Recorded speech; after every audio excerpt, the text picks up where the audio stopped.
அதனால் வந்து இந்த பொன்னியின் செல்வன் படத்தை பார்த்து நிறைய பேர் ஆஹா ஓஹோன்லாம் பேசுவாங்க. தயவு செய்து அப்படி பேசக்கூடியவங்க தயவு செய்து யாத்திசை படத்தை பாருங்கள்.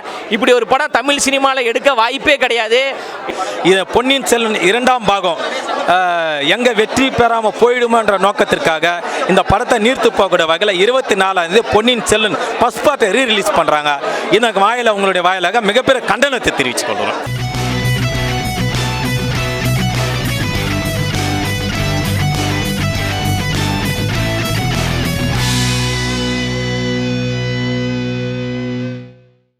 யாத்திசை படம் பார்த்தேன். உண்மையிலே ரொம்ப மிக சிறப்பாக இருக்குது.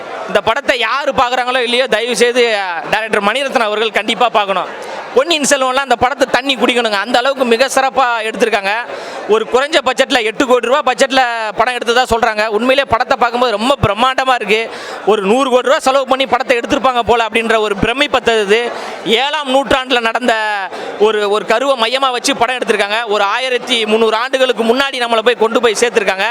அன்று தமிழர்கள் எப்படி வாழ்ந்தாங்க, அன்றைய மக்களுடைய உணவு பழக்க வழக்கங்கள் எப்படி இருந்துச்சு, அவங்க வழிபாட்டு முறைகள் எப்படி இருந்துச்சு, அவங்க பயன்படுத்திய அணிகலன்கள் எப்படி இருந்துச்சு, அவங்க என்ன மாதிரியான உடை உடுத்தினாங்க, இது போன்ற காட்சியெல்லாம் வந்து நம்ம கண்டு முன்னாடி கொண்டு வந்து நிறுத்திருக்காங்க. படத்தை பார்க்கும்போது 1300 வருஷத்துக்கு முன்னாடி நம்மளே போன மாதிரி இருக்குது. அதனால் வந்து இந்த பொன்னியின் செல்வன் படத்தை பார்த்து நிறைய பேர் ஆஹா ஓஹோன்லாம் பேசுவாங்க. தயவு செய்து அப்படி பேசக்கூடியவங்க தயவு செய்து யாத்திசை படத்தை பாருங்கள். இப்படி ஒரு படம் தமிழ் சினிமாவில் எடுக்க வாய்ப்பே கிடையாது. எல்லாருமே வந்து புதுமுகன்னு சொல்கிறாங்க. படத்தில் நடித்தவங்க எல்லாருமே புதுமுகன்னு சொல்கிறாங்க. ஆனால் அவங்க நடிப்பெல்லாம் பார்த்தா புதுமுகங்கள் மாதிரியே தெரியல. மிக பிரம்மாண்டமாக நடிச்சிருக்காங்க. அது இல்லாமல் இந்த படம் வந்து தமிழ் சினிமா மட்டும் இல்லை, இந்திய சினிமாவிலே தவிர்க்க முடியாத ஒரு படமாக உருவாகும். மிகப்பெரிய விருதுகளை அள்ளி குவிக்கும். ஏற்கனவே டைரக்டர் அவருடைய முதற் படம் வந்து ஞானசருக்குன்ற ஒரு படம். அந்த படத்தில் நிறைய விருதுகள் அவர் வாங்கியிருக்காரு.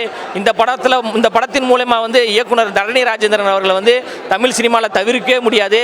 பின்னணி இசைகள் மிரட்டலாக இருக்குது. பாடல் வரிகள் மிக சிறப்பாக இருக்குது. அந்த படத்தில் நடித்தவங்க எல்லாம் நடித்தாங்க அப்படின்றத விட அந்த ஒவ்வொரு கதாபாத்திரமாக வாழ்ந்துருக்காங்க. உண்மையிலே ரொம்ப பெருமையாக இருக்குது. தயவுசெய்து மிஸ் பண்ணிடாதீங்க. கொடுத்த காசுக்கு தரமான ஒரு படம், குடும்பத்தோடு பார்க்கலாம். நல்ல ஒரு சிறப்பான ஒரு படம். தமிழ் மொழிக்கே சப்டைட்டில் போடுற படம் இதுதான். சங்ககால அந்த 1300 வருஷத்துக்கு முன்னாடி பேசிய அந்த மொழிகள்லாம் வந்து நமக்கு இப்போ வந்து புரியாது. அதே வந்து சப்டைட்டில் தமிழில் போட்டிருக்காங்க. அதை நம்ம தெரிஞ்சுக்கிற மாதிரி அந்த அளவுக்கு பல விஷயங்களை வந்து படத்தில் கொண்டு வந்து சேர்த்துருக்காங்க. மிக சிறப்பான படம். வந்து படத்தை வந்து பாருங்கள். வணக்கம். படம் வரவேற்கத்தக்க ஒரு விஷயமாக தான் பார்க்கணும். அத்தனை கதாபாத்திரங்களும் புதிய முகங்களாக இருந்தாலும் கூட ஆனால் மிக தெள்ள தெளிவாக நடிச்சிருக்கிறாங்க. இது போன்ற கதாபாத்திரங்கள்லாம் இது போன்ற கதைகளை தமிழ்நாட்டு மக்கள் மீண்டும் மீண்டும் வரவேற்கத்தக்க ஒரு விஷயமாக தான் பார்க்கணும்.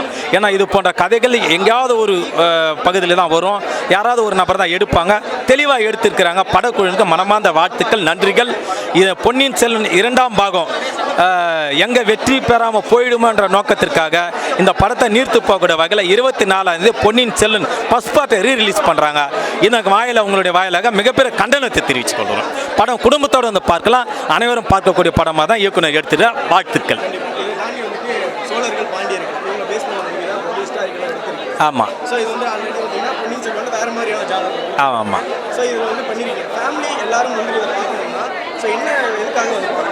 அதாவது இந்த கதைக்கள் வந்து இது வரைக்கும் யாருமே இப்போ வெளியில் தெரியாத ஒரு கதைக்கள், வெளியில் தெரியாத ஒரு கதைக்களை தான் கொண்டு வந்திருக்கிறார். ஸோ தெரியாத ஒரு சாப்டரை, ஒரு வரலாற்று நிகழ்வை பார்க்குறது தான் நம்முடைய பண்பாடு.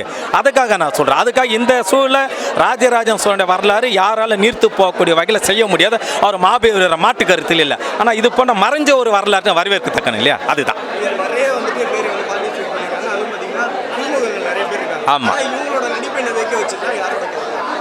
இல்லை, அந்த கதாபாத்திரமாக இருக்கக்கூடிய அவர் ரணதீரனை சொல்லலாம். இன்னும் கூடுதலாக இருக்கக்கூடிய இன்னொரு சகோதரரை சொல்லலாம். புதுமுகங்கள் வந்து ஒரு நபரை காட்டுறதோட நடிச்சுங்க அனைவருமே பழைய முகமாக தான் அந்த கதாபாத்திரம் விளிமா நடிக்கிறாங்க. வரவேற்கத்தக்க ஒரு விஷயம், பாராட்டுங்க. நல்ல எதிர்காலம் இருக்குது இந்த படக்குழுவுக்கு. நடிகர் யாராக இருந்தாலும் துணை நடிகர்களாக இருந்தாலும் அனைவருக்கும் மிகப்பெரிய எதிர்காலம் இருக்குது. தமிழ்நாட்டு மக்கள் இதை குடும்பத்தோடு பார்க்கணும் தான் என்னுடைய கருத்து. நன்றி.